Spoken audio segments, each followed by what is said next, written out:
you blew the whistle. This is like the big story in the forefront, and it's kind of gross.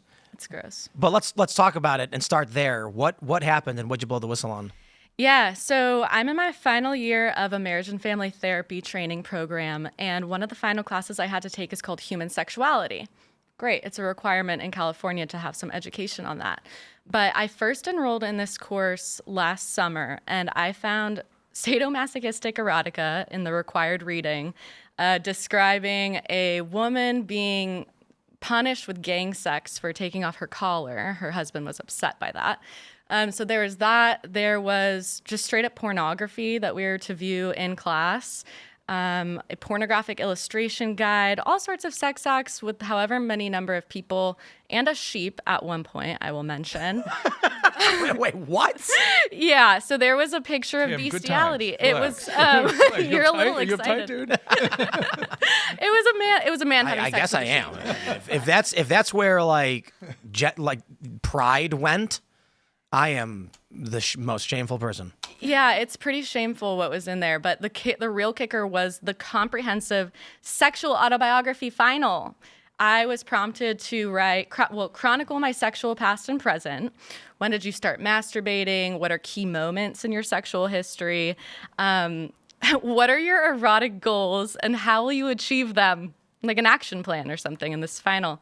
And then ultimately, how is your sex life going to affect your clinical practice? So I'm reading this going, what the heck are they teaching?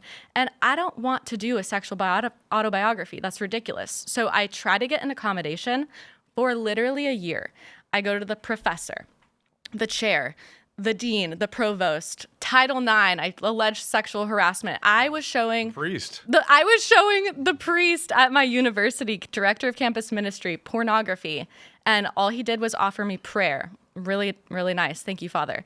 But yeah, I was just denied at every turn, and eventually I dropped that class because I was put into a breakout group with a man and prompted to discuss my masturbation. And I said, I'm a married woman. This is disgusting. I'm not doing this. Wow. But again, it's required. So I had to re-enroll in the same course. And I requested the accommodation that Muslim students were given to take the course remotely. So I asked the professor, hey, Muslim students got this accommodation. I would like the same one based off my Christian beliefs. And he said, why don't we have a Zoom meeting to talk about it? In the Zoom meeting, he promised me professionalism. He promised me no required sexual disclosure. And several weeks later, I'm sitting in class being asked to write something down that I dislike about my genitals to be read aloud to the class. So that was a false promise. And I tried to keep my head down. I really did. But my final straw was a sex dungeon tour in which a woman was flogged, beaten, gagged, wrapped in plastic, just the whole, put in a guillotine, and the professor ends the video and says, so who wants to try it? I walked out, I wrote an op-ed for the Wall Street Journal, and they ran it. Was it, what was the gender breakdown of the class? It's like it was probably like 18 men and 4 women. I mean, no, sorry. Opposite. 18 women. 18 women and 4 men. Yeah, because most psychology and mental health programs skew very, very heavily. Yes. Were the professors dudes? The professor was a dude who shared his own interest in kink. Is this just like a guy who's trying to groom young women for? That's what it felt like. Using his position of power, no less, like a position of power, and he has the power of grades. And yeah. I mean, also as a student, I've been in situations too as a student, and it's like you come in there genuinely saying, okay, dear professor, you know more than me. Right. I'm going to defer to you. Like maybe something feels weird to me, but who am I to object? But I'm so glad that you found you said you drew the line. I mean, good for you. Yeah, I mean, it's clearly an abuse of power. And this dude, this professor, openly talked about his kink proclivities and was talking with another student, like a side conversation in front of everybody, about going to the Folsom Street Fair in San Francisco. Do you know what that is? essentially a bunch of men get together in leather and walk each other around on leashes. But there was also that thing in San Fran where the guys were giving each other oral sex in public in front of everybody. Yeah, that's one of them. In fact, on their website, they say that they have a 3 strikes rule for having sex in public. So you can can have do it 2 twice. blowjobs before the third one. They'll kick you out and cite you. I think we should invade California. I wouldn't stop. Is that a yes, Dr. Drew? Oh, hell yeah. That's enthusiastic. You were like, you were looking at me like, give me a I'll small. lead the troops. Are you Everybody kidding else me? is invading Save us. California. Why not? Well, I guess technically Trump is those ICE raids Yeah. that are going on, but that's a whole other story. There's a whole. I didn't expect to get into that story today, but yeah, living in California is a nightmare. But I want to say something. I had to apologize to Naomi at breakfast this morning because as a time traveler, I was in the early '80s. I got involved in the radio because there was this thing that we just stopped calling grids and started calling AIDS, and there was so much still residual Puritanism, I guess I'd call it, around sexuality. You were not allowed to talk to young people about this thing. And the prevailing attitude at the time was, well, why would young people need to know about that? Don't even talk to them about it. And I thought, this is crazy. I got to get out and talk about it. This is dangerous. And we were also trying to demystify the biology of sexuality. That was the whole goal, that there's STDs and there's function and there's reproductive health. And you should understand it's simple. You should understand it. I did not intend this.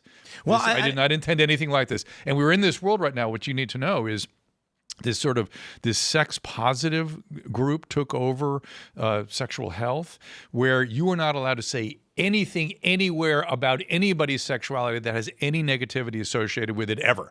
And so the whole field, and particularly where I run amok with it, is in sexual addictions, which I have to deal with all the time, and they are serious.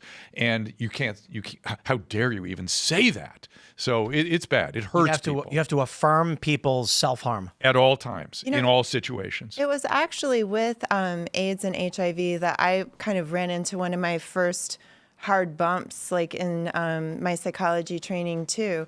So we were in, like a cross-cultural breakout discussion and talking about how the U.S. is supplying, or at the time was, I don't know what's going on, this is a decade ago, but supplying medicine to pregnant women in Africa that had HIV to prevent them from passing HIV on to their baby, which is great.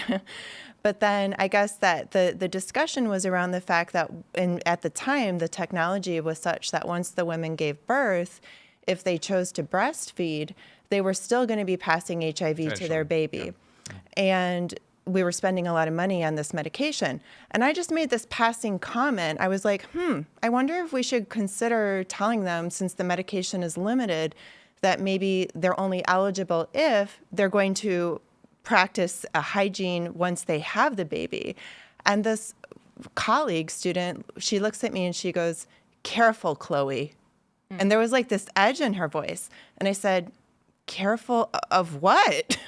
And then the professor was like, "Okay, ladies, let's move it on," and it was just, it was my first time really bumping up against realizing what was unsayable, like it was, and then I kept running into it. But I mean, yeah, you're right though. I think there's something about the sex positive movement that just, it's one thing to encourage people to do what they want to do. Yes. But when we start running into stuff that's unsayable, ironically, that's when mental health actually, I think, suffers. Well, you've written about free speech and the importance Yes. of that. I mean, I've become a free speech literalist late in my life. I'm a freedom fighter for free speech, and Chloe put a little pin in this on the mental health side for me. Yeah, because, so my book, Can I Say That? Why Free Speech Matters and How to Use It Fearlessly, which, by the way, I got dropped even from my agent, and my big publisher wouldn't touch it.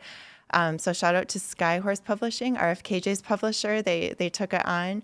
But so one of the things I talk about in the book is that psychologists are normally the first to say, okay, repression, suppression, denial, we don't want those things. Like, let's put our feelings into words. Let's talk things through. But yet, psychologists are also really seemingly against free speech.